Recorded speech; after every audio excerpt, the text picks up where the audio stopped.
भारतीय नारी पति के साथ 7 जन्मों का बंधन लेकर आती है।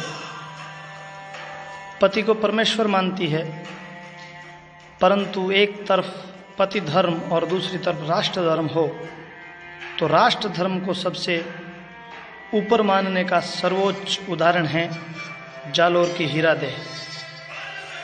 संवत 1368 ईस्वी सन 1311 शनिवार बैसाख की अमावस्या की काली अंधेरी रात की बात है। जालोर दुर्ग के एक घर में गृहिणी हीरादेह अपने पति की प्रतीक्षा में बैठी थी कि अचानक तेज कदमों से वीका दैया तेज और सशंक चाल से आकर घर में घुसा और अंदर से सांकड़ चढ़ा दी। हीरादेह ने दीपक की मध्यम रोशनी में देखा कि पतिदेव कोई बहुत भारी गठरी लिए हुए आए हैं। खनक से ही समझ गई कि धन और आभूषण है, लेकिन पति की चोर नजर से वह तुरंत भांप गई कि कुछ तो गड़बड़ है। इतना धन? उसने आश्चर्य व्यक्त किया।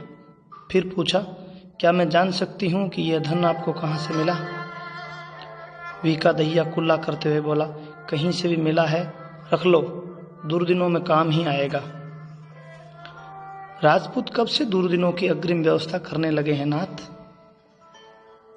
अरे तुम जानती नहीं हो, आगे समय बड़ा खराब आने वाला है।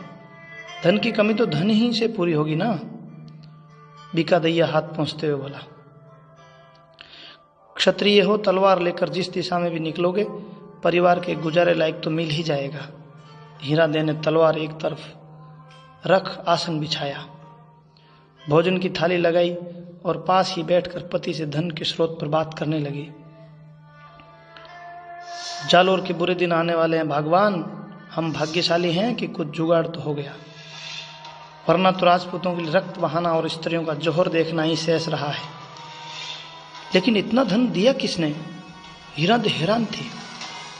वह जिस कुल परंपरा से थी वहां भी धन का तो अभाव ही देखा था। बचपन से ही अपने परिजनों के बलिदान होने और युद्ध के लोमहर्षण वृत्तांत सुनती आई है। धन की खनक से वे इतनी परिचित नहीं थी। भोजन के उपरांत वीका दैया उसके पास बैठ गया और बहुत धीमे स्वर में प्रेम पूर्वक बातचीत करने लगा। योद्धा स्वभाव वाले पति की वाणी में आज कृत्रिमता थी, अतिशय नरमी और कायरपन। मैंने अलाउद्दीन खिलजी के सेनापति कमालुद्दीन को जालोर दुर्ग के वे रहस्य बता दिए जिनसे उनकी सेना अंदर घुस जाएगी। ये सब बताने का ही तो पारितोषिक मिला है मुझे। बीका दैया सतर्क होकर पत्नी के मनोभाव ताड़ने लगा। हीरादेह ने पहले ही इस बात का अनुमान लगा दिया था। यह आपने अच्छा नहीं किया नाथ। वह तड़प उठी। भविष्य को देखो प्रिय, अलाउद्दीन के जीतने के बाद कानड़देव का राज समाप्त होगा, लेकिन जालोर का सूबेदार तो मैं ही बनने वाला हूं। तुम राज करोगी राज। धिक्कार है ऐसे ऐश्वर्य को जो मातृभूमि से द्रोह कर प्राप्त किया जाता है। वह धन नहीं, जहर है जो अपनों को धोखा देकर प्राप्त किया जाता है। हे प्रभु, यह अच्छा नहीं हुआ। बीका दैया बेपरवाह और मौन दिख रहा था। उसे अपनी पत्नी से यही आशा थी, लेकिन विश्वास था कि वह मान जाएगी। हीरादेह बोली, क्या कोई ऐसा उपाय नहीं है कि हम इस पाप से बच जाएं? मैं जानती हूं पूरे चरित्रहीन खानदान वाला दुष्ट अलाउद्दीन खिलजी जो हमारी धरती को आक्रांत किए बैठा है, जिसने देव सोमनाथ का मंदिर लूटा, भ्रष्ट किया, शिवलिंग विच्छेद किया, उसकी बातों में आप आ गए हैं। धन की चमक ने आपको उस समय अंधा बना दिया था, लेकिन अभी भी अवसर है। आप गलती स्वीकार कर महाराज के यहाँ पेश हो जाएं। हीरादेह, तुम्हें याद नहीं है वे बुरे दिन जब तुम एकाध आभूषण के लिए तरस जाती थी? क्या तुम्हें पालकी, दास दासियों और महलों के विलास की इच्छा नहीं होती? जो सुख आज जालोर के राजा रानी भोग रहे हैं उस पर हमारा कोई अधिकार नहीं है।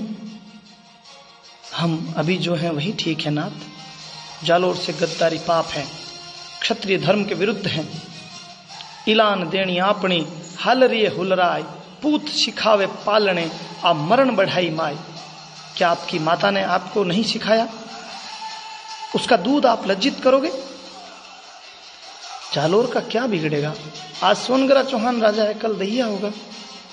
हीरादेह ने वास्तव में बहुत अभाव देखा था, लेकिन ऐसे वैभव की तो उसने कल्पना नहीं की थी। वह समझ गई इसकी बहस करना व्यर्थ है। अब समय नहीं है, विनाश पल पल पास आ रहा है। जब सब कुछ बता ही दिया तो घात लगाकर बैठी खिलजी की सेना कभी भी किले में घुस सकती है। अपने पति के इस विश्वासघात की पीड़ा में भावों को वे पी गई, चुपचाप सोने का अभिनय करने लगी। इधर संभावित विजयों के आवेश में विकादैया निश्चिंत हो सो गया। लेकिन जैसे जैसे रात गहराती गई, अंधेरा बढ़ता गया, सन्नाटा मरणांतक पीड़ा देने लगा। हीरा देवी बेचैन होती गई। वह मुगलिया इतिहास को अच्छी तरह से जानती थी।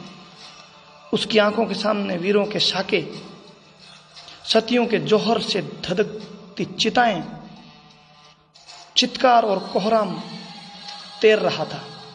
इसके लिए सिर्फ और सिर्फ उसका पति जिम्मेदार था। अचानक अंधेरे में उसकी आंखों में चमक आ गई। उसे वे दिन याद आ गए जब वह इस आदमी से परिणय सूत्र बंद कर बड़े दर्प से जालोर आई थी। वह जालोर जिसका राजा धर्मपरायण विष्णु रूप कान्हड़देव है। वह जालोर जो उसके पति की मातृभूमि है। वह पति जिसकी वीरता के किस्से दूर दूर तक गाए जाते हैं। वह वीरता जो किसी क्षत्रिय का सबसे बड़ा आभूषण है। इस गर्व और दर्प के सम्मुख उसने सोने चांदी के गहनों की कभी कमी महसूस नहीं की। स्त्री का सबसे बड़ा सुहाग चिन्ह तो उसका पति है। लेकिन ये कैसा पति है जो वैधव्य से भी बड़ी पीड़ा देकर जा रहा है? क्या हीरा दे की संतान गद्दार कहलाएगी? हे ईश्वर, यह तूने क्या कुमति ढाई है? इस घृणित कर्म के लिए मेरे पति को ही क्यों तैयार किया? आखिर वह कौन सी घड़ी थी जब जिसे यहाँ की प्रजा अपना रक्षक मानती थी, यह उसी का भक्षक बनने जा रहा है। जिस महाराज का इन पर अटूट विश्वास है, ये उसी को तोड़ने जा रहे हैं। नहीं, मेरा पति ऐसा नहीं हो सकता। चाहे कोई कितना ही प्रिय हो, लेकिन देश धर्म से दुश्मनी करने वाले से नाता नहीं रखा जा सकता। तो क्या भाग जाऊं? मगर मैं क्षत्राणी हूं, राजपूत की डिकरी हूं, क्षत्रियोचित आचरण ही करूंगी। कान्हड़देव प्रबंध के कवि पद्मनाभ लिखते हैं, हीरा देवी भणई चांडा सुमुस देशाड़ई तू काल, इसों बोल हीरा दे भणियों सेजवाल त्रंबालू हणियों। अर्थात विधाता आज कैसा दिन दिखाया है कि इस चांडाल का मुंह देखना पड़ रहा है। वह निश्चय करके उठी। इस बार उसके पैरों में बिल्कुल भी डगमगाहट नहीं थी। उसके हाथ जरा भी न कांप रहे थे। पास में रखा तांबे का भारी घड़ा उठाकर विकादैया के सिर पे दे मारा। वार भरपूर था। योद्धा हुआ तो क्या हुआ, था तो गद्दार। जैसे तैसे उठने को हुआ कि हीरा ने घातक मार से उसे परलोक पहुंचा दिया। आधी रात को महल में हलचल हुई। 2 मसालची और एक सैनिक के साथ महाराजा कान्हड़देव उठकर प्रोल में आए। उन्होंने देखा घूंघट काटे विकादैया की पत्नी हीरा दे शांत भाव से सामने गर्दन झुकाए खड़ी है। सारी बात जानकर धीर गंभीर महाराज तुरंत समझ गए कि सामने जो देवी है वह जो करके आई है वैसा इतिहास में आज तक न हुआ है और न होने की संभावना है। वे झुके, दोनों हाथ आगे करके उस महामानवी के चरणों की धूली मस्तक से लगा बैठे। वीरता केवल युद्ध भूमि में दिखने वाले रक्तपात तक सीमित नहीं है। उत्सर्ग केवल लड़ाई में शीश कटाने तक ही नहीं है। क्षत्राणी की जीवन की परीक्षाएं केवल पति को युद्ध में भेजने तक ही समाप्त नहीं हो जाती। हे भारत भूमि, तूने देखा होगा अमावस की काली अंधेरी रात में एक पत्नी ने हजारों योद्धाओं की अकाल मृत्यु को टालने के लिए अपने ही सुहाग को समाप्त कर दिया। एक परम निर्दोष नारी ने लाखों महिलाओं की अस्मिता बचाने को अपने ही पति की बलि दे दी। एक भोली भाली अभाव में जीती भारतीय महिला के सामने आए स्वर्ण रजत की अथाह राशि को ठोकर मार ताम्र पात्र से देश के गद्दार को उड़ा दिया। यद्यपि विकादैया की गद्दारी ने जालोर को पतन के मुख की ओर धकेल दिया था, परंतु एक वीर वृत्ति नारी ने उसको मृत्युदंड देकर सिद्ध कर दिया कि पति परमेश्वर तो राष्ट्र सर्वेश्वर।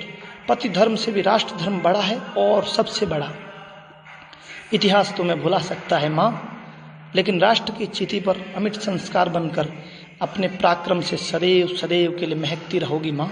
हे माँ, तुम्हें नमन है माँ, नमन।